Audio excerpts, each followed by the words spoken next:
Hi friends, ದಿನದ ಎಲ್ಲ ಪ್ರಮುಖ ಸುದ್ದಿಯನ್ನು ನಿಮಗೆ ತಲುಪಿಸೋ ಮಸ್ತ್ ಮಗ ಚಾನಲ್ನ ಫುಲ್ ನ್ಯೂಸ್ಗೆ ಸ್ವಾಗತ. ನಾನು ಅಮರ್ ಪ್ರಸಾದ್. ಬಾಂಗ್ಲಾ ಮತ್ತು ಭಾರತದ ನಡುವಿನ ಸಂಬಂಧ ಈಗ ಸೀರಿಯಸ್ ಆಗಿ ಹಾಳಾಗ್ತಾ ಇದೆ. ಭಾರತವನ್ನ ಒಡಿತೀವಿ ಅಂತ ಬಾಂಗ್ಲಾದ ನಾಯಕರು ಪ್ರಚೋದನಕಾರಿ ಹೇಳಿಕೆ ಕೊಟ್ಟ ಬೆನ್ನಲ್ಲೇ ಭಾರತ ಆಕ್ಷನ್ ಶುರು ಮಾಡಿದೆ. ಮೊದಲಿಗೆ ಢಾಕಾದಲ್ಲಿರೋ ವೀಸಾ ಅಪ್ಲಿಕೇಶನ್ ಸೆಂಟರ್ ಅನ್ನ ಭಾರತ ಬಂದ್ ಮಾಡಿದೆ. ಭದ್ರತಾ ಪರಿಸ್ಥಿತಿಯನ್ನು ಮೈಂಡಲ್ಲಿ ಇಟ್ಕೊಂಡು ಢಾಕಾದ ಜಮುನಾ ಫ್ಯೂಚರ್ ಪಾರ್ಕ್ನಲ್ಲಿರೋ ನಮ್ಮ ವೀಸಾ ಸೆಂಟರನ್ನು ಕ್ಲೋಸ್ ಮಾಡಿದ್ದೀವಿ, ಎಲ್ಲ ಅರ್ಜಿದಾರರ ಅಪಾಯಿಂಟ್ಮೆಂಟ್ ಸ್ಲಾಟ್ಗಳನ್ನು ಬೇರೆ ದಿನ ಕೊಡ್ತೀವಿ ಅಂತ ಸ್ಟೇಟ್ಮೆಂಟ್ ಕೊಡಲಾಗಿದೆ. ಆದರೆ ಮತ್ತೆ ಯಾವಾಗ ಓಪನ್ ಮಾಡ್ತೀವಿ ಅಂತ ಸ್ಪಷ್ಟಪಡಿಸಿಲ್ಲ. ಬಾಂಗ್ಲಾದಾದ್ಯಂತ ಭಾರತದ ಒಟ್ಟು 16 ವೀಸಾ ಅಪ್ಲಿಕೇಶನ್ ಸೆಂಟರ್ಗಳಿವೆ. ಪ್ರತಿ ವರ್ಷ ಎಲ್ಲ ಸೆಂಟರ್ಗಳು ಸೇರಿ 22 ಲಕ್ಷ ವೀಸಾಗಳನ್ನು ಹ್ಯಾಂಡಲ್ ಮಾಡ್ತಾರೆ. ಅದರಲ್ಲಿ ಜಮುನಾ ಪಾರ್ಕ್ದು ಮೇನ್ ಸೆಂಟರ್ ಆಗಿತ್ತು. ಬಹುತೇಕ ಅರ್ಜಿಗಳು ಇಲ್ಲೇ ಬರ್ತಾ ಇದ್ವು. ಈಗ ಅದನ್ನೇ ಬಂದ್ ಮಾಡಿ ಬಾಂಗ್ಲಾಗೆ ಬಿಗ್ ಶಾಕ್ ಕೊಟ್ಟಿದೆ. ಆ ಮೂಲಕ ಅಘೋಷಿತವಾಗಿ ಬಾಂಗ್ಲಾದೇಶಿಯರಿಗೆ ಭಾರತ ಬ್ಯಾನ್ ಹೇರಿದೆ. ನಿಮ್ಗೆ ಗೊತ್ತಿರಲಿ, ಆಸ್ಪತ್ರೆ, ವಿದ್ಯಾಭ್ಯಾಸ ಹೀಗೆ 10 ಕಾರಣಕ್ಕಾಗಿ ಬಾಂಗ್ಲಾದೇಶಿಯರು ಭಾರತಕ್ಕೆ ಬರ್ತಾರೆ. ಈ ಸೆಂಟರ್ಗಳಲ್ಲಿ ವೀಸಾ ಅರ್ಜಿ ಹಾಕಿನೇ ಪರ್ಮಿಷನ್ ತಗೊಂಡು ಭಾರತಕ್ಕೆ ಬರಬೇಕಾಗತ್ತೆ. ಅದನ್ನೇ ಬಂದ್ ಮಾಡಿ ಭಾರತ ದೊಡ್ಡ ನಿರ್ಧಾರ ತಗೊಂಡಿದೆ. ಇದು ಒಂದು ಸೀರಿಯಸ್ ಎಸ್ಕಲೇಷನ್. ಇಲ್ಲಿ ಇನ್ನೂ ಗಮನಿಸಬೇಕಾಗಿರೋ ವಿಚಾರ ಏನು ಗೊತ್ತಾ? ಇದನ್ನು ಮಾಡೋಕ್ಕೂ ಕೆಲವೇ ಗಂಟೆಗಳ ಮೊದಲು ಭಾರತ ಬಾಂಗ್ಲಾದ ರಾಯಭಾರಿಗೆ ಸಮನ್ಸ್ ಜಾರಿ ಮಾಡಿತ್ತು. ಅಲ್ಲಿ ಭಾರತದ ವಿರುದ್ಧ ಬಾಂಗ್ಲಾದ ಕೆಲ ಕಿಡಿಗೇಡಿಗಳು, ಲೀಡರ್ಗಳು ಕೊಡ್ತಾ ಇದ್ದ ಹೇಳಿಕೆಯನ್ನ ಭಾರತ ಕಟುವಾಗಿ ವಿರೋಧಿಸಿ ವಾರ್ನಿಂಗ್ ಕೊಟ್ಟಿತ್ತು.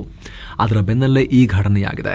ಅಷ್ಟೇ ಅಲ್ಲ, ಬಾಂಗ್ಲಾದ ರಾಯಭಾರಿಗೆ ಏನೆಲ್ಲ ಮಂಗಳಾರತಿ ಆಗಿದೆ ಅಂತ ಭಾರತ ಸ್ಟೇಟ್ಮೆಂಟ್ ಕೂಡ ರಿಲೀಸ್ ಮಾಡಿ ಹೇಳಿಬಿಟ್ಟಿತ್ತು, ಪಬ್ಲಿಕ್ ಮಾಡಿತ್ತು. ಹಿಂಗ್ ಕ್ಲಾಸ್ ತಗೊಂಡು ಕಳಿಸಿದೀವಿ ಅಂತ ಹೇಳಿ. ಇತ್ತೀಚೆಗೆ ಬಾಂಗ್ಲಾದಲ್ಲಿ ನಡೆದ ದಾಳಿ ಘಟನೆಗಳಿಗೆ ಭಾರತ ಕಾರಣ ಅಂತ ಕೆಲ ಮೂಲಭೂತವಾದಿಗಳು ಅಲ್ಲಿ ಸುಳ್ಳು ಹರಡಿಸ್ತಾ ಇದ್ದಾರೆ. ನಾವಿದನ್ನ ಒಪ್ಪಲ್ಲ. ಈ ಕುರಿತು ಬಾಂಗ್ಲಾ ಸರ್ಕಾರ ತನಿಖೆ ನಡೆಸಿದೀವಿ ಅಂತ ನಮ್ಮ ಜೊತೆಗೆ ಮಾಹಿತಿ ಹಂಚಿಕೊಂಡಿಲ್ಲ. ಸುಮ್ಮನೆ ಆಧಾರ ರಹಿತ ಆರೋಪ ಮಾಡ್ತಾ ಇದ್ದಾರೆ. ಇಂಥ ಪ್ರಚೋದನಕಾರಿ ಹೇಳಿಕೆಗಳನ್ನ ತಡಿಬೇಕು. ಢಾಕಾದಲ್ಲಿರೋ ಭಾರತೀಯ ರಾಯಭಾರ ಕಚೇರಿಗೆ ಬೆದರಿಕೆ ಒಡ್ತಾ ಇದ್ದಾರೆ. ಈ ಸಂಬಂಧ ಕಚೇರಿಗೆ ಸೂಕ್ತ ಭದ್ರತೆ ಕೊಡಬೇಕು ಅಂತ ಭಾರತ ಕಟುವಾಗಿ ಹೇಳಿತ್ತು. ಮತ್ತೊಂದು ಕಡೆ ಬಾಂಗ್ಲಾದಿಂದ ಭಾರತಕ್ಕೆ ದಾಖಲೆ ಪ್ರಮಾಣದ ಒಳನುಸುಳುವಿಕೆ ಯತ್ನ ನಡೆದಿರೋದು ಕೂಡ ಗೊತ್ತಾಗಿದೆ. ಭಾರತ ಬಾಂಗ್ಲಾ 4096 ಕಿಲೋಮೀಟರ್ ಗಡಿಯನ್ನ ಶೇರ್ ಮಾಡ್ತಾರಲ್ವಾ. ಈ ವರ್ಷ ಆರಂಭದಿಂದ ನವೆಂಬರ್ವರೆಗೆ 1104 ಸಲ ಭಾರತಕ್ಕೆ ಒಳನುಗ್ಗೋಕೆ ಪ್ರಯತ್ನ ನಡೆದಿದೆ. ಇದೇ ಟೈಮ್ನಲ್ಲಿ ಒಟ್ಟು 2556 ನುಸುಳುಕೋರರನ್ನ ಹಿಡಿದು ಹಾಕಲಾಗಿದೆ. ಇದಕ್ಕೆ ಸಂಬಂಧಪಟ್ಟಂತೆ ಕೇಂದ್ರ ಗೃಹ ಇಲಾಖೆನೇ ಮಾಹಿತಿ ಕೊಟ್ಟಿದೆ. 2014ರಿಂದ ಇಲ್ಲಿವರೆಗೆ ಒಟ್ಟು ಭಾರತಕ್ಕೆ ನೆರೆ ರಾಷ್ಟ್ರಗಳಿಂದ 8500 ಒಳನುಸುಳು ಯತ್ನಗಳು ನಡೆದಿವೆ. ಇದರಲ್ಲಿ 20,800 ನುಸುಳುಕೋರರನ್ನ ಬಂಧಿಸಿದ್ದೀವಿ. ಅದರಲ್ಲೂ ಬಾಂಗ್ಲಾ ಬಾರ್ಡರ್ನಲ್ಲಿ ಅತಿ ಹೆಚ್ಚು 7,528 ಒಳನುಸುಳು ಯತ್ನಗಳು ಆಗಿವೆ. ಆಲ್ಮೋಸ್ಟ್ ಅಲ್ಲಿ 18,851 ಜನರನ್ನ ಅರೆಸ್ಟ್ ಮಾಡಿದ್ದೀವಿ. ಪಾಕ್ನಿಂದ 420 ಒಳನುಸುಳುವ ಪ್ರಯತ್ನಗಳು ಆಗಿವೆ. 560 ಜನರನ್ನ ಹಿಡಿದು ಹಾಕಿದ್ದೇವೆ. ಮಯನ್ಮಾರ್ ಬಾರ್ಡರ್ನಿಂದ 290 ಒಳನುಸುಳುವ ಪ್ರಯತ್ನಗಳು ಆಗಿವೆ. ಅಲ್ಲಿ 1,150 ಜನರನ್ನ ಅರೆಸ್ಟ್ ಮಾಡಲಾಗಿದೆ. ಮತ್ತೊಂದು ಕಡೆ ನೇಪಾಳ, ಭೂತಾನ್ ಎರಡೂ ಗಡಿಗಳು ಸೇರಿ ಒಟ್ಟು 160 ಒಳನುಸುಳುವ ಪ್ರಯತ್ನದಲ್ಲಿ 260 ಜನರನ್ನ ಬಂಧಿಸಿದ್ದೀವಿ. ಅತ್ತ ಚೀನಾದಿಂದ ಯಾವುದೇ ಒಳನುಸುಳು ಯತ್ನ ಆಗಿಲ್ಲ ಅಂತ ಸರ್ಕಾರ ಮಾಹಿತಿ ಕೊಟ್ಟಿದೆ. ಏನು ಸ್ನೇಹಿತರೆ, ಎಲ್ಲ ಮೆಂಬರ್ ಓನ್ಲಿ ವಿಡಿಯೋಸ್ ಅನ್ನ ನೀವು ಕೂಡ ನೋಡೋಕೆ ವಿಡಿಯೋ ಕೆಳಗಿರೋ ಜಾಯಿನ್ ಆಪ್ಷನ್ ಮೂಲಕ ಮಸ್ಮಗ ಪ್ರೀಮಿಯಂ ಮೆಂಬರ್ಶಿಪ್ ಕುಟುಂಬವನ್ನ ಸೇರಬಹುದು. ಜಮ್ಮು ಕಾಶ್ಮೀರದಲ್ಲಿ ಸೇನೆ ಉಗ್ರರ ವಿರುದ್ಧ ಬ್ಯಾಕ್ ಟು ಬ್ಯಾಕ್ ಆಪರೇಷನ್ ನಡೆಸ್ತಿರೋ ಹೊತ್ತಲ್ಲಿ ಇತ್ತ ಹಿಮಾಚಲ ಪ್ರದೇಶದಿಂದ ಆಘಾತಕಾರಿ ಮಾಹಿತಿ ಬರ್ತಾ ಇದೆ. ಪಾಕ್ ಧ್ವಜದ ಗುರುತು ಹಾಗೂ PIA ಪಾಕಿಸ್ತಾನ್ ಏರ್ಲೈನ್ಸ್ ಅಂತ ಇಂಗ್ಲಿಷ್ ಮತ್ತು ಉರ್ದುನಲ್ಲಿ ಬರೆದಿದ್ದ ಬಲೂನ್ ಸಿಕ್ಕಿದೆ. ಹಿಮಾಚಲ ಪ್ರದೇಶದ ಉನಾ ಜಿಲ್ಲೆಯ ಛಲೆಟ್ ಹಳ್ಳಿಯ ಮನೆಯೊಂದರ ಮೇಲ್ಛಾವಣಿ ಮೇಲೆ ಈ ಬಲೂನ್ ಬಂದು ಬಿದ್ದಿದೆ. ಇದನ್ನು ನೋಡಿ ಹೆದರಿದ ಮನೆಯವರು ಕೂಡಲೇ ಹತ್ತಿರದ ದೌಲತ್ಪುರ್ ಪೊಲೀಸ್ ಸ್ಟೇಷನ್ಗೆ ಹೋಗಿ ಇನ್ಫಾರ್ಮ್ ಮಾಡಿದ್ದಾರೆ. ಸ್ಥಳಕ್ಕೆ ಹೋದ ಪೊಲೀಸ್ ತಂಡ ಜಾಗವನ್ನ ಸುತ್ತುವರೆದು ಏನಾದರೂ ಸಂಶಯಾಸ್ಪದ ವಸ್ತುಗಳಿದಾವ ಅಂತ ಚೆಕ್ ಮಾಡಿ ಆಮೇಲೆ ಆ ಬಲೂನ್ ಅನ್ನ ವಶಕ್ಕೆ ಪಡೆದು ಪರಿಶೀಲನೆ ಮಾಡಿದ್ದಾರೆ. ಗಮನಿಸಬೇಕಾದ ಅಂಶ ಅಂದ್ರೆ, ಈ ಮುಂಚೆ ಡಿಸೆಂಬರ್ 8ನೇ ತಾರೀಕು ಕೂಡ ಇದೇ ಉನಾ ಜಿಲ್ಲೆಯ ಗಾರ್ಗೆಗ್ ಪ್ರದೇಶದಲ್ಲಿ ಪಾಕ್ ಧ್ವಜದೊಂದಿಗೆ ಪಾಕ್ ಪರ ಸಾಲುಗಳನ್ನ ಬರೆದಿದ್ದ 3 ಬಲೂನ್ಗಳು ಪತ್ತೆಯಾಗಿದ್ವು. ಆದ್ರೆ ಅದನ್ನ ಚೆಕ್ ಮಾಡಿದ್ದ ಪೊಲೀಸರು ಬಲೂನ್ ಜೊತೆ ಅಪಾಯಕಾರಿ ವಸ್ತುಗಳೇನು ಇಲ್ಲ ಅಂತ ಹೇಳಿದ್ರು. ಆದ್ರೀಗ ಈ ಬಲೂನ್ ಪತ್ತೆಯಾಗಿರೋದ್ರಿಂದ ಮತ್ತೆ ಪೊಲೀಸರು ಫುಲ್ ಅಲರ್ಟ್ ಆಗಿದ್ದಾರೆ. ಸುತ್ತಮುತ್ತ ಇರೋ ಬಲೂನ್ ಉತ್ಪಾದನಾ ಘಟಕಗಳಿಗೆ ಭೇಟಿ ನೀಡಿ ಪರಿಶೀಲಿಸ್ತಾ ಇದ್ದಾರೆ. ರಾಜಸ್ಥಾನ್ ಮತ್ತು ಪಂಜಾಬ್ ಅಧಿಕಾರಿಗಳಿಗೂ ಇದ್ರ ಬಗ್ಗೆ ಏನಾದರೂ ಸುಳಿವು ಇದೆಯಾ ಅಂತ ಹೇಳಿ ಕೇಳಿದ್ದಾರೆ. ಗಡಿಯಲ್ಲಿ ತೀವ್ರ ನಿಗಾ ವಹಿಸಿ ಅಂತಾನೂ ಸಲಹೆ ಕೊಟ್ಟಿದ್ದಾರೆ. ವಾಯುಪಡೆ ಅಧಿಕಾರಿಗಳಿಗೂ ಇನ್ಫಾರ್ಮೇಶನ್ ಶೇರ್ ಮಾಡಿದ್ದಾರೆ. ಈ ಹಳ್ಳಿಗಳಿಗೆ ಬಲೂನ್ ಮಾರಾಟ ಮಾಡೋಕೆ ಬರೋರಿಗೆ ನಿಷೇಧವನ್ನ ಕೂಡ ವಿಧಿಸಲಾಗಿದೆ. ಎಲ್ಲಿಂದ ಬರ್ತಿದೆ ಅಂತ ಹೇಳಿ ಪತ್ತೆ ಹಚ್ಚಬೇಕು ಅಂತ ಹೇಳಿ ಪ್ರಯತ್ನ ನಡೆಸ್ತಾ ಇದ್ದಾರೆ. ಈ ರೀತಿ ಒಂದ್ ಕಡೆ ಪಾಕ್ ಬಲೂನ್ ಕಥೆ ಆದ್ರೆ ಮತ್ತೊಂದ್ ಕಡೆ ಕದಂಬ ನೌಕಾನೆಲೆಯಲ್ಲಿ ಕಾರವಾರದಲ್ಲಿ ಚೀನಾದ GPS ಟ್ರ್ಯಾಕರ್ ಹಾಕಿರೋ ಸೀಗಲ್ ಪಕ್ಷಿ ಕಾಣಿಸ್ಕೊಂಡಿದೆ. ಸದ್ಯ ಕಾರವಾರ ಪೊಲೀಸರು ಈ ಟ್ರ್ಯಾಕರ್ ಬಗ್ಗೆ ಮಾಹಿತಿ ಕಲೆ ಹಾಕ್ತಿದ್ದಾರೆ. GPS ಟ್ರ್ಯಾಕರ್ನಲ್ಲಿ ಚೀನಾದ ವಿಜ್ಞಾನ ಅಕಾಡೆಮಿಯ ಎಕೋ ಎನ್ವೈರನ್ಮೆಂಟ್ ಸೈನ್ಸ್ ಅಂತ ನಮೂದಿಸಲಾಗಿದೆ. ಸೊ ಇದು ಸ್ಪೈ ಮಾಡಕ ಅಥವಾ ಈ ಸೀಗಲ್ ಹಕ್ಕಿಗಳ ಚಲನವಲನ, ಅವುಗಳ ಆಹಾರ ಪದ್ಧತಿ ಹಾಗೂ ವಲಸೆಯ ಸಮೀಕ್ಷೆಗೆ ಅಳವಡಿಸಿದ್ದ ಅನ್ನೋ ಚರ್ಚೆ ನಡೀತಾ ಇದೆ. ಹಕ್ಕಿಯನ್ನ ಮರೈನ್ ಅರಣ್ಯ ವಿಭಾಗದ ಕಚೇರಿಗೆ ಶಿಫ್ಟ್ ಮಾಡಲಾಗಿದೆ. ಚೀನಾದ ವಿಜ್ಞಾನ ಅಕಾಡೆಮಿಯನ್ನ ಅರಣ್ಯಾಧಿಕಾರಿಗಳು ಸಂಪರ್ಕಿಸಿದ್ದಾರೆ. ಸದ್ಯ ನೌಕಾದಳ ಪೊಲೀಸರು ತನಿಖೆಗೆ ಮುಂದಾಗಿದ್ದಾರೆ. ಕಳೆದ ವರ್ಷ ಕೂಡ GPS ಟ್ರಾನ್ಸ್ಮಿಟರ್ ಹೊಂದಿದ್ದ ರಣಹದ್ದು ಕಂಡು ಬಂದಿತ್ತು. ಅದು ಸಾಕಷ್ಟು ಕಳವಳಕ್ಕೆ ಕಾರಣ ಆಗಿತ್ತು. ಈಗ ಮತ್ತೆ ಅಂತಹದ್ದೇ ಘಟನೆ ರಿಪೀಟ್ ಆಗಿದೆ. ಇನ್ನು ಬೆಳಗಾವಿ ಅಧಿವೇಶನದಲ್ಲಿ ಮಸೀದಿಗಳಲ್ಲಿ ಅಜಾನ್ ಕೂಗೋ ಬಗ್ಗೆ ದೊಡ್ಡ ಚರ್ಚೆಯಾಗಿದೆ. ಅಜಾನ್ ಕೂಗೋ ವೇಳೆ ಡೆಸಿಬಲ್ ಮಿತಿ ಮೀರಿ ಲೌಡ್ ಸ್ಪೀಕರ್ಗಳನ್ನ ಮತ್ತೆ ಹಾಕ್ತಾ ಇದ್ದಾರೆ. ಸರ್ಕಾರ ಕಂಟ್ರೋಲ್ ಮಾಡಬೇಕು ಅಂತ ವಿಧಾನ ಪರಿಷತ್ನಲ್ಲಿ ಬಿಜೆಪಿಯ DS ಅರುಣ್ ಅವರು ಪ್ರಸ್ತಾಪ ಮಾಡಿದ್ರು. ಇದಕ್ಕೆ ಪ್ರತಿಕ್ರಿಯೆ ಕೊಟ್ಟ ಅರಣ್ಯ ಮಂತ್ರಿ ಈಶ್ವರ್ ಖಂಡ್ರೆ ಅವರು ದೀಪಾವಳಿ ಟೈಮ್ನಲ್ಲಿ ಪಟಾಕಿ ಎಲ್ಲ ಹೊಡೆದಾಗ, ಸೌಂಡ್ ಸಿಸ್ಟಮ್ ಹಾಕೊಂಡಾಗ ಆವಾಗ್ಲೂ ಸೌಂಡ್ ಆಗುತ್ತೆ, ಈ ವಿಚಾರದಲ್ಲಿ ಸುಮ್ಮನೆ ಪಾಲಿಟಿಕ್ಸ್ ಇದು ಅಂತ ಹೇಳಿದ್ರು. ಹೀಗಾಗಿ ಬಿಜೆಪಿಯವರೆಲ್ಲ ಒಟ್ಟಿಗೆ ರೊಚ್ಚಿಗೆದ್ರುವಾಗ ವಾಗ್ವಾದ ಜೋರಾಗಿ ಸಭಾಪತಿ ಬಸವರಾಜ ಹೊರಟ್ಟಿ ಮಧ್ಯಪ್ರವೇಶ ಮಾಡಿ ಸದಸ್ಯರ ಪ್ರಶ್ನೆಗೆ ಮಾತ್ರ ಉತ್ತರಿಸಿ ಅಂತ ಖಂಡ್ರೆಗೆ ಸಲಹೆ ಕೊಟ್ಟರು. ಇದಕ್ಕೆ ಉತ್ತರಿಸಿದ ಸಚಿವರು ಎಲ್ಲಾ ಮಸೀದಿ, ಮದ್ರಸಾ, ದರ್ಗಾಗಳಲ್ಲಿ ಬೆಳಗ್ಗೆ 6ರಿಂದ ರಾತ್ರಿ 10 ಗಂಟೆವರೆಗೆ ಮಾತ್ರ ಲೌಡ್ ಸ್ಪೀಕರ್ ಹಚ್ಚಬೇಕು ಅಂತ ಪರಿಸರ ಇಲಾಖೆ ಆದೇಶ ಹೊರಡಿಸಿದೆ. ಈ ಸಂಬಂಧ ಲೌಡ್ ಸ್ಪೀಕರ್ ಅಳವಡಿಕೆಗೆ ಅನುಮತಿ ಪಡ್ಕೊಂಡಿರೋ ಬಗ್ಗೆ ಪರಿಶೀಲನೆ ನಡೆಸೋಕೆ ಸಮಿತಿ ರಚಿಸಲಾಗಿದೆ. 3 ವರ್ಷಗಳಲ್ಲಿ 52 ದೂರು ಬಂದಿವೆ. ಅದರಲ್ಲಿ 51 ಕಡೆ ಮಾಲಿನ್ಯ ನಿಯಂತ್ರಣ ಮಂಡಳಿ ಅಧಿಕಾರಿಗಳು ಪರಿಶೀಲನೆ ಮಾಡಿದ್ದಾರೆ. 26 ಕಡೆ ನಿಯಮ ಉಲ್ಲಂಘನೆ ಕಂಡು ಬಂದಿದೆ. ಇನ್ನು 126 ಸ್ಥಳಗಳ ಲೌಡ್ ಸ್ಪೀಕರ್ ಸೌಂಡ್ ಟೆಸ್ಟ್ ಮಾಡಲಾಗಿದ್ದು 97 ಕಡೆ ಲಿಮಿಟ್ ಮೀರಿ ಜಾಸ್ತಿ ಸೌಂಡ್ ಇಟ್ಟಿರೋದು ಗೊತ್ತಾಗಿದೆ ಅಂತಲೂ ಮಾಹಿತಿಯನ್ನ ಕೊಟ್ಟರು. ಆಮೇಲೆ ಇನ್ನೊಂದು ಕಡೆ ವಿಧಾನಸಭೆಯಲ್ಲಿ ಆಡಳಿತ ಹಾಗೂ ಪ್ರತಿಪಕ್ಷಗಳ ನಡುವೆ ಗೃಹಲಕ್ಷ್ಮಿ ಗಲಾಟೆ ಆಗಿದೆ. ಮಹಿಳಾ ಮತ್ತು ಮಕ್ಕಳ ಕಲ್ಯಾಣ ಖಾತೆ ಸಚಿವೆ ಹೆಬ್ಬಾಳ್ಕರ್ ಕ್ಷಮೆ ಕೂಡ ಕೇಳಿದ್ದಾರೆ. ಮೊದಲು ಗೃಹಲಕ್ಷ್ಮಿ ಫಲಾನುಭವಿಗಳಿಗೆ ಕಳೆದ ಆಗಸ್ಟ್ ಮತ್ತು ಸೆಪ್ಟೆಂಬರ್ ತಿಂಗಳ ಹಣ ಪಾವತಿ ಮಾಡಲಾಗಿದೆ ಅಂತ ಲಕ್ಷ್ಮಿ ಹೆಬ್ಬಾಳ್ಕರ್ ತಪ್ಪು ಮಾಹಿತಿ ಕೊಟ್ಟಿದ್ರು. ಇದಕ್ಕೆ ಬಿಜೆಪಿಯವರು ಬಾವಿಗಿಳಿದು ಹೋರಾಟ ಮಾಡಿದ್ರು, ಅಂದ್ರೆ ಸದನದ ಬಾವಿಗಿಳಿದು. ಬುಧವಾರ ಕಲಾಪ ಆರಂಭ ಆಗ್ತಿದ್ದ ಹಾಗೆ ವಿಪಕ್ಷ ನಾಯಕ ಆರ್ ಅಶೋಕ್ ಇದನ್ನ ಪ್ರಸ್ತಾಪಿಸಿದ್ರು. ಬಳಿಕ ಖುದ್ದು ಹಾಜರಾದ ಹೆಬ್ಬಾಳ್ಕರ್ ಬಗ್ಗೆ ಸ್ಪಷ್ಟೀಕರಣ ಕೊಟ್ಟಿದ್ದಾರೆ. 2 ತಿಂಗಳ ಪೇಮೆಂಟ್ ನಲ್ಲಿ ಡಿಲೇ ಆಗಿದೆ, ವಿಳಂಬ ಆಗಿದೆ. ಈ ಸಂಬಂಧ ಹಣಕಾಸು ಮಂತ್ರಿಯಾಗಿರೋ ಸಿಎಂ ಜೊತೆಗೆ ಚರ್ಚಿಸಿ ಸಮಸ್ಯೆ ಬಗೆಹರಿಸ್ತೀವಿ, ಬೇರೆ ಕಡೆಗೆ ವರ್ಗಾವಣೆ ಮಾಡಲ್ಲ, ಮುಂದಿನ ದಿನಗಳಲ್ಲಿ ಸರಿಪಡಿಸ್ಕೊಳ್ತೀವಿ. ತಮ್ಮ ಮಾತಿನಿಂದ ಯಾರಿಗಾದ್ರೂ ಬೇಜಾರಾಗಿದ್ರೆ ವಿಷಾದ ವ್ಯಕ್ತಪಡಿಸ್ತೀನಿ ಅಂತ ಹೇಳಿದ್ರು. ಇತ್ತ DCM DK ಶಿವಕುಮಾರ್ ಕೂಡ ಇದಕ್ಕೆ ಪ್ರತಿಕ್ರಿಯೆ ಕೊಟ್ಟುಬಿಟ್ಟಿದ್ದಾರೆ ಮುಂದೆ ಬಂದು. ಲಕ್ಷ್ಮಿ ಹೆಬ್ಬಾಳ್ಕರ್ ಏನು ಹಣ ನುಂಗುಬಿಟ್ರ? ಬಿಜೆಪಿಯವರು ಮೊದಲು ಕೇಂದ್ರ ಸರ್ಕಾರದಿಂದ ದುಡ್ಡು ತರಲಿ ಅಂತ ಹೇಳಿ ಆಗ್ರಹ ಮಾಡಿದ್ದಾರೆ. ಇನ್ನು ಉದ್ಯೋಗ ಸೃಷ್ಟಿ ವಿಚಾರದಲ್ಲಿ ದೇಶದ ಇತರ ರಾಜ್ಯಗಳ ಪೈಕಿ ಕರ್ನಾಟಕ 2ನೇ ಸ್ಥಾನವನ್ನ ಪಡ್ಕೊಂಡಿದೆ, ಚೆನ್ನಾಗಿ ಪರ್ಫಾರ್ಮ್ ಮಾಡಿದೆ. ಇದು ಕೇಂದ್ರ ಸರ್ಕಾರವೇ ಕೊಟ್ಟಿರೋ ಅಂಕಿ ಅಂಶಗಳಿಂದ ಗೊತ್ತಾಗಿದೆ. ಕಡಿಮೆ ನಿರುದ್ಯೋಗ ದರ ಹೊಂದಿರೋ ರಾಜ್ಯಗಳ ಪಟ್ಟಿಯಲ್ಲಿ ಕರ್ನಾಟಕ 2ನೇ ಸ್ಥಾನದಲ್ಲಿದೆ. ನಿರುದ್ಯೋಗ ದರ 2.8%ಗೆ ಕುಸಿದಿದೆ. ಗ್ರಾಮೀಣ ನಿರುದ್ಯೋಗ ದರ 2.5% ಇದ್ದು ನಗರ ನಿರುದ್ಯೋಗ ದರ 3.3% ಇದೆ. ಇನ್ನು ಗುಜರಾತ್ ಈ ವಿಚಾರದಲ್ಲಿ ನಂಬರ್ 1 ಇದೆ. ನಿರುದ್ಯೋಗ ದರ 2.2%ಗೆ ಕುಸಿದಿದೆ. ಉಳಿದಂತೆ ತಮಿಳುನಾಡಿನಲ್ಲಿ 5.7%, ತೆಲಂಗಾಣದಲ್ಲಿ 5.7%, ಕೇರಳ 8%, ಆಂಧ್ರಪ್ರದೇಶ 8.2% ನಿರುದ್ಯೋಗ ದರವನ್ನು ದಾಖಲಿಸಿವೆ. ದಕ್ಷಿಣ ಭಾರತದ ಇತರ ರಾಜ್ಯಗಳಿಗೆ ಕಂಪೇರ್ ಮಾಡಿದ್ರೆ ಕರ್ನಾಟಕ ಬೆಟರ್ ಪೊಸಿಷನ್ ನಲ್ಲಿದೆ. ಅಂದಹಾಗೆ ಸ್ನೇಹಿತರೆ, ಇದು ಕೇಂದ್ರ ಸರ್ಕಾರವೇ ಕೊಟ್ಟಿರೋ ಅಂಕಿಅಂಶ. ಇನ್ನು ಬೆಂಗಳೂರಿನ ಚರ್ಚ್ ಸ್ಟ್ರೀಟ್ ನಲ್ಲಿರೋ ನಟಿ ಶಿಲ್ಪಾ ಶೆಟ್ಟಿ ಒಡೆತನದ ಬಾಸ್ಟಿಯನ್ ಪಬ್ ಮೇಲೆ IT ದಾಳಿ ಆಗಿದೆ. ಶಿಲ್ಪಾ ಶೆಟ್ಟಿ ಮತ್ತು ಅವರ ಪತಿ ರಾಜ್ ಕುಂದ್ರಾ ಈಗ ಆಲ್ರೆಡಿ ಹಲವು ಕೇಸ್ಗಳಲ್ಲಿ ವಿಚಾರಣೆ ಎದುರಿಸುತ್ತಿದ್ದಾರೆ. ಸೊ ಈಗ ಅವರ ಪಬ್ ಕೂಡ ರೇಡ್ ಆಗಿದೆ. ಮತ್ತೊಂದು ಕಡೆ 60 ಕೋಟಿ ರೂಪಾಯಿ ವಂಚನೆ ಆರೋಪ ಕೇಸ್ನಲ್ಲಿ ಶಿಲ್ಪಾ ಶೆಟ್ಟಿ ಮತ್ತು ಅವರ ಪತಿ ರಾಜ್ ಕುಂದ್ರಾ ವಿರುದ್ಧ ಮುಂಬೈ ಪೊಲೀಸರು FIR ದಾಖಲಿಸಿದ್ದಾರೆ. ಉದ್ಯಮಿ ದೀಪಕ್ ಕೋಠಾರಿ ಅನ್ನೋರು ಈ ದೂರು ಕೊಟ್ಟಿದ್ರು. 2015ರಿಂದ 2023ರವರೆಗೆ ತಮ್ಮ best deal TV private limited ನಲ್ಲಿ ಹೂಡಿಕೆ ಮಾಡುವಂತೆ ಶಿಲ್ಪಾ ಶೆಟ್ಟಿ ದಂಪತಿ ಪ್ರೇರೇಪಿಸಿದ್ದಾರೆ. ನಂತರ ಆ ಹಣವನ್ನ ಪರ್ಸನಲ್ ಆಗಿ ಯೂಸ್ ಮಾಡಿಕೊಂಡಿದ್ದಾರೆ ಅನ್ನೋ ಆರೋಪ. ಇನ್ನು ರೇಣುಕಾಸ್ವಾಮಿ ಕೊಲೆ ಕೇಸ್ನಲ್ಲಿ ಬುಧವಾರದಿಂದ ಟ್ರಯಲ್ ಶುರುವಾಗಿದೆ, ಅಂದ್ರೆ ಸಾಕ್ಷಿಗಳ ವಿಚಾರಣೆ ಶುರುವಾಗಿದೆ. ದರ್ಶನ್ ಮತ್ತು ಇತರ ಆರೋಪಿಗಳು ವಿಡಿಯೋ ಕಾನ್ಫರೆನ್ಸ್ ಮೂಲಕ ಕೋರ್ಟ್ಗೆ ಹಾಜರಾದರು. ಇತ್ತ ಕೊಲೆಗೀಡಾಗಿರೋ ರೇಣುಕಾಸ್ವಾಮಿಯ ತಂದೆ ಕಾಶಿನಾಥಯ್ಯ ಮತ್ತು ತಾಯಿ ರತ್ನಪ್ರಭಾ ಕೋರ್ಟ್ಗೆ ಹಾಜರಾಗಿದ್ದಾರೆ, ಸಾಕ್ಷ್ಯ ಹೇಳಿದ್ದಾರೆ ಅನ್ನೋ ಮಾಹಿತಿ ಸಿಗ್ತಾ ಇದೆ. ರೇಣುಕಾಸ್ವಾಮಿಯ ಹಿನ್ನೆಲೆ ಮತ್ತು ಕೊನೆಯ ಭೇಟಿ, ಅಪಹರಣದ ಬಗ್ಗೆ ಎಕ್ಸ್ಪ್ಲೇನ್ ಮಾಡಿದ್ದಾರೆ. ಇನ್ನು ಟ್ರಯಲ್ ಆರಂಭಕ್ಕೂ ಮುನ್ನ special public prosecutor Prasanna Kumar ಘಟನಾ ಸ್ಥಳಕ್ಕೆ ತೆರಳಿ ಪರಿಶೀಲಿಸಿದ್ದಾರೆ. ಪ್ರಕರಣದ ತನಿಖಾಧಿಕಾರಿ ACP ಚಂದನ್ ಜೊತೆ ಸೇರಿಕೊಂಡು ಕೊಲೆ ನಡೆದ RR ನಗರದ ಶೆಡ್, ಶವ ಎಸ್ತಿದ್ದ ಸುಮನಹಳ್ಳಿ ಕಾಲುವೆ ಬಳಿ ಎಲ್ಲ ತೆರಳಿ ಪರಿಶೀಲನೆ ಮಾಡಿದ್ದಾರೆ. ಇನ್ನು ಬೆಂಗಳೂರಲ್ಲೊಂದು ಅಮಾನವೀಯ ಘಟನೆಯಾಗಿದೆ. ನಡು ರಸ್ತೆಯಲ್ಲಿ ಹೃದಯಾಘಾತ ಆಗಿ ರಸ್ತೆ ಮಧ್ಯೆ ಜೀವ ಉಳಿಸಿಕೊಳ್ಳೋಕೆ ಒದ್ದಾಡಿರೋ ಘಟನೆ. ಯಾರೂ ಸಹಾಯಕ್ಕೆ ಬರದೆ ಮೃತಪಟ್ಟಿದ್ದಾರೆ. ಆಮೇಲೆ ಅವರು ವೈರಲ್ ಆಯಿತು ಈ ದೃಶ್ಯಗಳು. ಆದರೆ ಮನುಷ್ಯರ ಮನಸ್ಸು ಚೇಂಜ್ ಆಯ್ತಾ ಗೊತ್ತಿಲ್ಲ. ವ್ಯಕ್ತಿಯನ್ನು ಬನಶಂಕರಿ 3rd ಸ್ಟೇಜ್ನ ಬಾಲಾಜಿನಗರ ನಿವಾಸಿ 34 ವರ್ಷದ ವೆಂಕಟರಮಣನ್ ಅಂತ ಗುರುತಿಸಲಾಗಿದೆ. ಅವ್ರಿಗೆ ಎದೆನೋವು ಕಾಣಿಸ್ಕೊಂಡಿತ್ತು. ಅವ್ರ ಪತ್ನಿ ಕರ್ಕೊಂಡೋದ್ರು ಆಸ್ಪತ್ರೆಗಳಲ್ಲಿ ಇಲ್ಲ ಆಗಲ್ಲ ಅಂತ ಕಳಿಸಿದ್ರು. 2 ಕಡೆ ಜಯದೇವ ಕರ್ಕೊಂಡು ಹೋಗ್ಬೇಕಂತ ಆಯಿತು. ಪತ್ನಿ ಬೈಕಲ್ಲೇ ಕರ್ಕೊಂಡು ಹೋಗಕ್ಕೆ ಹೋದ್ರು. ಬೈಕ್ ಬಿತ್ತು, ಆಕ್ಸಿಡೆಂಟ್ ಆಯಿತು. ಪಾಪ ಪತ್ನಿ ಗೋಳಾಡ್ತಿದ್ರು ಹೆಲ್ಪ್ ಮಾಡಿ ಅಂತ, ಯಾರೂ ಬರಲೇ ಇಲ್ಲ. ಲಾಸ್ಟಿಗೆ ಆಸ್ಪತ್ರೆಗೆ ಸೇರಿಸುವಷ್ಟರಲ್ಲಿ ಅವ್ರ ಪ್ರಾಣ ಹಾರು ಹೋಗಿತ್ತು. ಕ್ರೂರ ಸಮಾಜ ಎಲ್ಲ ನೋಡ್ಕೊಂಡು ಹೋಗಿದ್ದಾರೆ, ಯಾರೂ ಹೆಲ್ಪ್ ಮಾಡಲಿಲ್ಲ.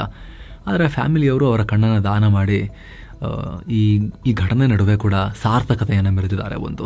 ಅಷ್ಟು ಜನದಲ್ಲಿ ಯಾರು ಒಬ್ಬರಾದರೂ ಕೂಡ ಆಯ್ತು ಏನಮ್ಮ ಏನಾಯಿತು ಅಂತ ಕೇಳಿ ಜಯದೇವನ ಆಯ್ತು ಬಿಡ್ತೀನಿ ಬನ್ನಿ ಅಂತ ಕರ್ಕೊಂಡೋಗಿ ಒಂದು ಅರ್ಧ ಗಂಟೆ 1 ಗಂಟೆ ಬೇಗ ತಲುಪಿಸ್ಬಿಟ್ಟಿದ್ರೆ ಬಹುಶಃ ಅವ್ರ ಜೀವ ಉಳಿತಾ ಇತ್ತೇನೋ. ಕಾಂಗ್ರೆಸ್ ನಾಯಕ ಮಹಾರಾಷ್ಟ್ರ ಮಾಜಿ ಸಿಎಂ ಪೃಥ್ವಿರಾಜ್ ಚೌಹಾಣ್ ಅವರು ಒಂಥರ ವಿಚಿತ್ರವಾಗಿರೋ ಹೇಳಿಕೆ ಕೊಟ್ಟಿದ್ದಾರೆ. ಒಂದು, ನಮ್ಮ ಸೇನೆಗೆ ಸಂಬಂಧಪಟ್ಟಂತೆ ಅಪಮಾನಕಾರಿಯಾಗಿ ಮಾತನಾಡಿದ್ದಾರೆ. ಇನ್ನೊಂದು, ಅವರದೇ ನಾಯಕ ರಾಹುಲ್ ಗಾಂಧಿಯ ನಿಲುವುಗಳಿಗೆ ವಿರುದ್ಧವಾಗಿಯೂ ಮಾತನಾಡಿದ್ದಾರೆ. ಹೇಗೆ ಅಂತ ನಿಮಗೆ ಎಕ್ಸ್ಪ್ಲೇನ್ ಮಾಡ್ತೀವಿ. ಪಹಲ್ಗಾಮ್ ಉಗ್ರ ದಾಳಿಗೆ ಪ್ರತಿಯಾಗಿ ಭಾರತ ನಡೆಸಿದ ಆಪರೇಷನ್ ಸಿಂಧೂರ್ ಬಗ್ಗೆ ವಿವಾದಾಸ್ಪದವಾಗಿ ಮಾತನಾಡಿ ಆಪರೇಷನ್ ಸಿಂಧೂರ್ನ ಮೊದಲ ದಿನವೇ ಭಾರತ ಸಂಪೂರ್ಣವಾಗಿ ಸೋತಿತ್ತು ಅನ್ನೋ ಪದವನ್ನು ಬಳಕೆ ಮಾಡಿದ್ದಾರೆ. ಭಾರತೀಯ ವಿಮಾನಗಳನ್ನು ಕೂಡ ಹೊಡೆದುರುಳಿಸಲಾಯಿತು. ಇಡೀ ವಾಯುಪಡೆ ಗ್ರೌಂಡ್ನಲ್ಲೇ ಇತ್ತು. ಒಂದೇ ಒಂದು ವಿಮಾನ ಹಾರಲಿಲ್ಲ. ಹಾರಿಸಿದ್ರೆ ಪಾಕಿಸ್ತಾನ ಹೊಡೆಯೋ ಚಾನ್ಸಸ್ ಇತ್ತು. ಹೀಗಾಗಿ ಗ್ರೌಂಡ್ನಲ್ಲೇ ಕೂತ್ಕೊಂಡಿದ್ರು ಏರ್ಫೋರ್ಸ್ನವರು. ಅಲ್ಲೇ ಇಡೀ ಆಪರೇಷನ್ನಲ್ಲಿ ಸೇನೆ 1 ಕಿಲೋಮೀಟರ್ನೂ ಮೂವ್ ಆಗಿಲ್ಲ. ಬರೀ ಮಿಸೈಲ್ ಯುದ್ಧ ನಡೆದಿದೆ. ಫ್ಯೂಚರ್ನಲ್ಲೂ ಹಿಂಗೆ ಆಗುತ್ತೆ. ಇದಕ್ಕೆ 12 ಲಕ್ಷ ಸೈನಿಕರು ಬೇಕಾ? ಇಷ್ಟೆಲ್ಲ ಮೇಂಟೈನ್ ಮಾಡಬೇಕಾ? ಅವರಿಂದ ಬೇರೆ ಏನಾದರೂ ಕೆಲಸ ಮಾಡಿಸ್ಬೋದಾ ನೋಡಬೇಕು ಅನ್ನೋ ವಿವಾದಾಸ್ಪದ ಹಾಗೂ ಅತ್ಯಂತ ಲಜ್ಜೆಗೆಟ್ಟ ಹೇಳಿಕೆಗಳನ್ನು ಕೊಟ್ಟಿದ್ದಾರೆ ಈ ಮನುಷ್ಯ. ಒಂದಿವರು ಭಾರತೀಯ ಸೇನೆಗೂ ಅಪಮಾನ ಮಾಡಿದ್ದಾರೆ. ಕಣ್ಣ ಮುಂದೆ ಸಾಕ್ಷ್ಯ ಇದ್ರೂ ಕೂಡ ನಮ್ಮ ಸೇನೆ ಏನು ಮಾಡಿದೆ ಪಾಕಿಸ್ತಾನಕ್ಕೆ ಅನ್ನೋದಿದ್ರೂ ಕೂಡ ಈ ಥರದೆಲ್ಲ ಪಾಕ್ ಪರವಾಗಿ ಹೇಳಿಕೆಗಳನ್ನು ಕೊಟ್ಟು ಇವರು ದೇಶದ ಮರ್ಯಾದೆ ಕಳೆಯೋ ಪ್ರಯತ್ನ ಮಾಡಿದ್ದಾರೆ. ಇನ್ನೊಂದು, ಇಷ್ಟು ಸೈನಿಕರೆಲ್ಲ ಬೇಕಾ ಅಂತ ಹೇಳೋ ಮೂಲಕ ರಾಹುಲ್ ಗಾಂಧಿಯ ನಿಲುವಿಗೇನೆ ವಿರೋಧ ವ್ಯಕ್ತಪಡಿಸ್ತಾ ಇದ್ದಾರೆ. ರಾಹುಲ್ ಗಾಂಧಿಯ ಅಗ್ನಿವೀರ್ ಸ್ಕೀಮೇ ಸರಿ ಇಲ್ಲ, ಪೂರ್ಣ ಪ್ರಮಾಣದಲ್ಲಿ ರಿಕ್ರೂಟ್ ಮಾಡಬೇಕು, ಸೇನೆ ಇನ್ನೂ ದೊಡ್ಡದು ಮಾಡಬೇಕು ಅನ್ನೋ ನಿಲುವನ್ನು ಏನು ವ್ಯಕ್ತಪಡಿಸ್ತಾ ಇದ್ದಾರೆ. ಅದಕ್ಕೆ ತದ್ವಿರುದ್ಧವಾಗಿ ಇವರು ಅಷ್ಟೆಲ್ಲ ದೊಡ್ಡ ಸೇನೆ ಇಟ್ಕೋಬೇಕಾ, ಅವ್ರಿಗೆ ಬೇರೆ ಕೆಲಸ ಮಾಡಿಸೋದು ಒಳ್ಳೇದು ಅನ್ನೋ ರೀತಿಯಲ್ಲಿ ಹೇಳಿಕೆಯನ್ನು ಕೊಟ್ಟಿದ್ದಾರೆ. ಇವರ ಈ ಹೇಳಿಕೆಗೆ ಜನ ಸಿಕ್ಕಾಪಟ್ಟೆ ಕ್ಲಾಸ್ ತಗೊಂಡಿದ್ದಾರೆ. ಆದರೂ ಕೇರ್ ಮಾಡಿಲ್ಲ ಇವರು. ನಾನು ತಪ್ಪೇ ಮಾಡಿಲ್ಲ, ನಾನು ಕ್ಷಮೆ ಕೇಳೋ ಅವಶ್ಯಕತೆನೇ ಇಲ್ಲ ಅಂತ ಹೇಳಿದ್ದಾರೆ. ಇನ್ನು ದಿಲ್ಲಿ ವಾಯು ಮಾಲಿನ್ಯಕ್ಕೆ ಸಂಬಂಧಪಟ್ಟಂತೆ ಅಲ್ಲಿನ ಸರ್ಕಾರ ಹೊಸ ಘೋಷಣೆ ಮಾಡಿದೆ. BS6 ಎಮಿಷನ್ ಸ್ಟ್ಯಾಂಡರ್ಡ್ಸ್ ಪೂರೈಸದೇ ಇರೋ ಖಾಸಗಿ ವಾಹನಗಳಿಗೆ ದಿಲ್ಲಿಗೆ ಪ್ರವೇಶನೇ ಇಲ್ಲ ಅಂತ ಹೇಳಿದೆ. ಡಿಸೆಂಬರ್ 18ರಿಂದ ಇದು ಜಾರಿಯಾಗ್ತಾ ಇದೆ. ಪೊಲ್ಯೂಷನ್ ಅಂಡರ್ ಕಂಟ್ರೋಲ್ ಸರ್ಟಿಫಿಕೇಟ್ ಇಲ್ಲದೇ ಇರೋ ವಾಹನಗಳಿಗೆ ಇಂಧನ ಕೂಡ ಇನ್ಮೇಲೆ ದಿಲ್ಲಿಲಿ ಹಾಕಲ್ಲ ಅಂತ. ಅಷ್ಟು ಮಾತ್ರ ಅಲ್ಲ, ಖಾಸಗಿ ಮತ್ತು ಸರ್ಕಾರಿ ಕಂಪನಿಗಳಿಗೆ 50% ವರ್ಕ್ ಫ್ರಮ್ ಹೋಮ್ ಮಾಡೋಕ್ಕೂ ದಿಲ್ಲಿ ಸರ್ಕಾರ ಆದೇಶ ಕೊಟ್ಟಿದೆ.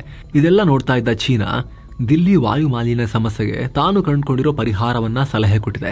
ಚೀನಾ ರಾಯಭಾರ ಕಚೇರಿ ವಕ್ತಾರೆ ಯು ಜಿಂಗ್ ದಿಲ್ಲಿ ಮತ್ತು ಚೀನಾ ರಾಜಧಾನಿ ಬೀಜಿಂಗ್ನ ಏರ್ ಕ್ವಾಲಿಟಿ ಇಂಡೆಕ್ಸ್ ಅನ್ನ ಪೋಸ್ಟ್ ಮಾಡಿದ್ದಾರೆ. ಇದರಲ್ಲಿ ಬೀಜಿಂಗ್ ವೆಹಿಕಲ್ ಎಮಿಷನ್ ಕಂಟ್ರೋಲ್ ಮಾಡಿದೆ, ಇಂಡಸ್ಟ್ರಿಗಳನ್ನ ರೀಸ್ಟ್ರಕ್ಚರ್ ಮಾಡಿದೆ, 3,000 ದೊಡ್ಡ ಕೈಗಾರಿಕೆಗಳನ್ನ ನಾವು ಮುಚ್ಚಿದ್ದೀವಿ, ಬೇರೆ ಕಡೆಗೆ ಶಿಫ್ಟ್ ಮಾಡಿದೀವಿ ಅಂತ ತಾವು ಕೈಗೊಂಡಿರೋ ಕ್ರಮಗಳನ್ನ ಹಾಕಿ ಭಾರತಕ್ಕೂ ನೀವು ಹಿಂಗ್ ಮಾಡಬಹುದು ಅಂತ ಸಲಹೆ ಕೊಟ್ಟಿದ್ದಾರೆ.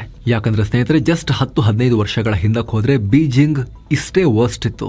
ಜಗತ್ತಿನಾದ್ಯಂತ ಸುದ್ದಿ ಆಗ್ತಾ ಇತ್ತು ಕೆಟ್ಟ ಏರ್ ಕ್ವಾಲಿಟಿಯಿಂದ. ಅದನ್ನ ಗಣನೀಯ ಪ್ರಮಾಣದಲ್ಲಿ ಇಂಪ್ರೂವ್ ಮಾಡ್ಕೊಂಡಿದ್ದಾರೆ ಇವಾಗ ಅವರು.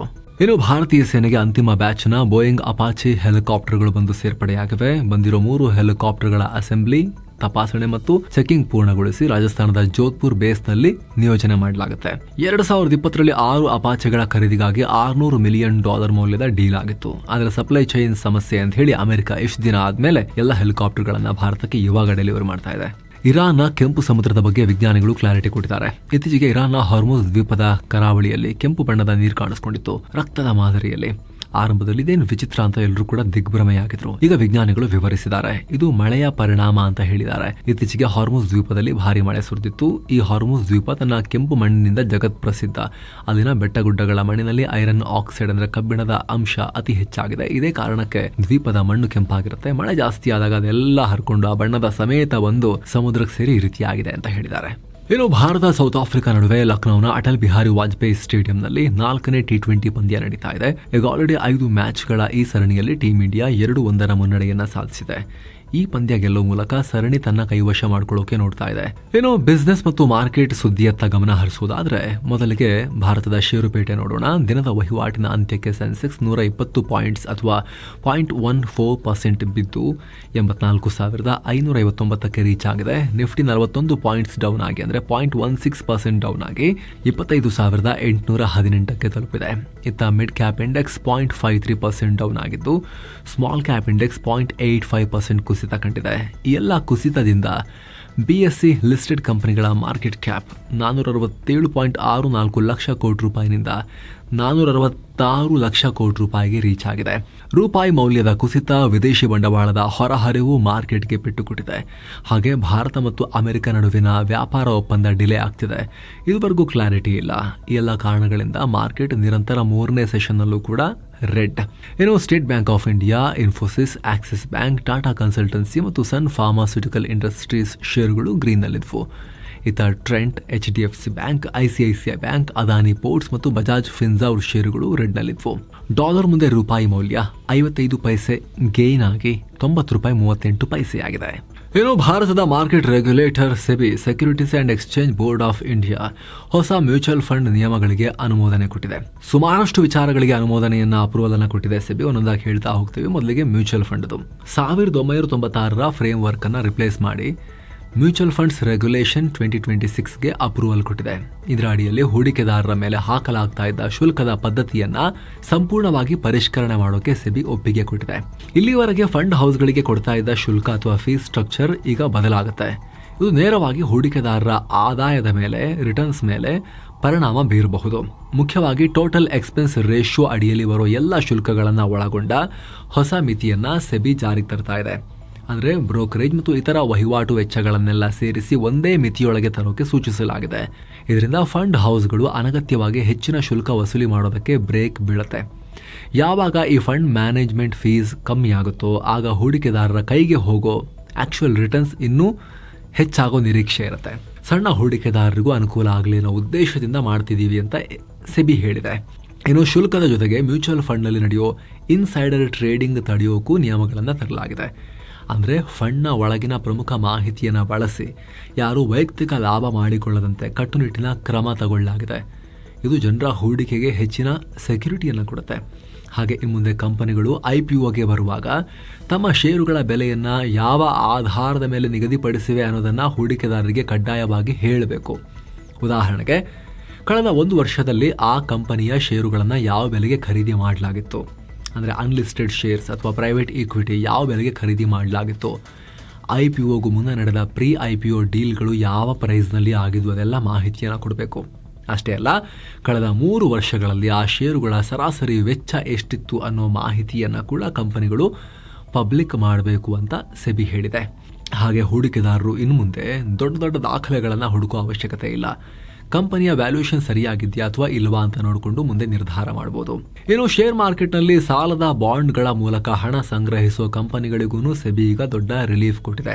ಇಲ್ಲಿವರೆಗೆ 1,000 ಕೋಟಿ ರೂಪಾಯಿ ಅಥವಾ ಅದಕ್ಕಿಂತ ಹೆಚ್ಚಿನ ಸಾಲದ ಬಾಂಡ್ಗಳನ್ನು ಹೊಂದಿರೋ ಕಂಪನಿಗಳನ್ನು high value debt listed entities ಅಥವಾ HVD ಅಂತ ಕರಿತಾ ಇದ್ರು. ಆದರೆ ಈ 1,000 ಕೋಟಿ ರೂಪಾಯಿ ಮಿತಿ ತುಂಬಾ ಚಿಕ್ಕದು ಅಂತ ಹೇಳಿ ಇದರಿಂದ NBFCಗಳಿಗೆ, ಹಣಕಾಸು ಸಂಸ್ಥೆಗಳಿಗೆ ವ್ಯವಹಾರ ನಡೆಸೋಕೆ ಕಷ್ಟ ಆಗ್ತಿತ್ತು ಅಂತ ಹೇಳಿ ಈಗ ಈಸ್ ಆಫ್ ಡೂಯಿಂಗ್ ಬಿಸ್ನೆಸ್ ನೀತಿ ಅಡಿಯಲ್ಲಿ ಈ ಮಿತಿಯನ್ನು ಬರೋಬ್ಬರಿ 5,000 ಕೋಟಿ ರೂಪಾಯಿಗೆ ಏರಿಸೋಕೆ ಸೆಬಿ ಡಿಸೈಡ್ ಮಾಡಿದೆ. ಇದರ ಜೊತೆಗೆ ಬೇಸ್ ಎಕ್ಸ್ಪೆನ್ಸ್ ರೇಷಿಯೋದಲ್ಲಿ BER ಅದರಲ್ಲೂ ಕೂಡ ರಿವಿಷನ್ ಮಾಡಲಾಗಿದೆ. ಅದರಲ್ಲಿ ಸೆಕ್ಯೂರಿಟೀಸ್ ಟ್ರಾನ್ಸಾಕ್ಷನ್ ಟ್ಯಾಕ್ಸ್ STT ಹಾಗೆ GST ಮತ್ತು ಸ್ಟ್ಯಾಂಪ್ ಡ್ಯೂಟಿಯನ್ನು ಹೊರಗಿಡೋಕೆ ಸೆಬಿ ಅಪ್ರೂವಲ್ ಕೊಟ್ಟಿದೆ. ಈ ಬದಲಾವಣೆ ಬಗ್ಗೆ ಮಾತನಾಡಿರೋ ಸೆಬಿ ಅಧ್ಯಕ್ಷ ತುಹಿನ್ ಕಾಂತ್ ಪಾಂಡೆ, ಭಾರತೀಯ ಮಾರುಕಟ್ಟೆಗಳು ಮತ್ತು ಹೂಡಿಕೆದಾರರು ಈಗ ಹೆಚ್ಚು ಪ್ರಬುದ್ಧರಾಗಬೇಕು ಅಂತ ಹೇಳಿದ್ದಾರೆ. ಹೂಡಿಕೆ ಮಾಡುವಾಗ ಬೇರೆಯವರ ನೋಡಿ ಅವರೇನು ಮಾಡ್ತಿದ್ದಾರೆ ಅಂತ ಇನ್ವೆಸ್ಟ್ ಮಾಡಬಾರ್ದು. ಲಭ್ಯ ಇರೋ ಅಂಕಿಅಂಶ ನೋಡಿಕೊಂಡು ಮೆಚೂರ್ ಆಗಿ ಪ್ರಾಪರ್ ಕ್ಯಾಲ್ಕುಲೇಟೆಡ್ ಇನ್ವೆಸ್ಟ್ಮೆಂಟ್ ಡಿಸಿಷನ್ ಆಗಿರಬೇಕು ಅಂತ ಹೇಳಿದ್ದಾರೆ, ಸಲಹೆ ಕೊಟ್ಟಿದ್ದಾರೆ. ಆ ಥರ ಓಲಾ ಕಂಪನಿಯ CEO ಭಾವಿಶ್ ಅಗರ್ವಾಲ್ ತಮ್ಮ ಕಂಪನಿಯ 2.6 ಕೋಟಿ ಷೇರುಗಳನ್ನು, ತಮ್ಮ ಹೆಸರಲ್ಲಿದ್ದ ಷೇರುಗಳನ್ನು ಸೇಲ್ ಮಾಡಿದ್ದಾರೆ. ಪ್ರತಿ ಶೇರಿಗೆ 34 ರೂಪಾಯಿ 99 ಪೈಸೆಯಂತೆ ಬ್ಲಾಕ್ ಡೀಲ್ನಲ್ಲಿ ಸೇಲ್ ಮಾಡಿದ್ದಾರೆ. 92 ಕೋಟಿ ರೂಪಾಯಿ ವಹಿವಾಟಾಗಿದೆ. ಈ ಷೇರುಗಳ ಮಾರಾಟಕ್ಕೂ ಮುನ್ನ ಸೆಪ್ಟೆಂಬರ್ ತಿಂಗಳ ವೇಳೆಗೆ ಭವಿಶ್ ಅಗರ್ವಾಲ್ ಓಲಾ ಕಂಪನಿಯಲ್ಲಿ 30.02% ಪಾಲನ್ನು ಹೊಂದಿದ್ರು. 260 ಕೋಟಿ ರೂಪಾಯಿ ಪ್ರಮೋಟರ್ ಲೋನ್ ಬಾಕಿ ಇತ್ತು ಇವ್ರದ್ದು. ಅದನ್ನು ತೀರಿಸುವ ನಿಟ್ಟಿನಲ್ಲಿ ಈ ಷೇರುಗಳನ್ನು ಮಾರಾಟ ಮಾಡಿದ್ದಾರೆ. ಅಮೆರಿಕದ ಸ್ಟಾಕ್ ಎಕ್ಸ್ಚೇಂಜ್ ನ್ಯಾಸ್ಡ್ಯಾಕ್ ಹೊಸ ಪ್ಲಾನ್ಗೆ ಮುಂದಾಗಿದೆ. ದಿನದ 23 ಗಂಟೆ ಷೇರು ಖರೀದಿ ಮತ್ತು ಮಾರಾಟಕ್ಕೆ ಅವಕಾಶ ಕೊಡೋಕೆ ಯೋಚನೆ ಮಾಡ್ತಾ ಇದೆ.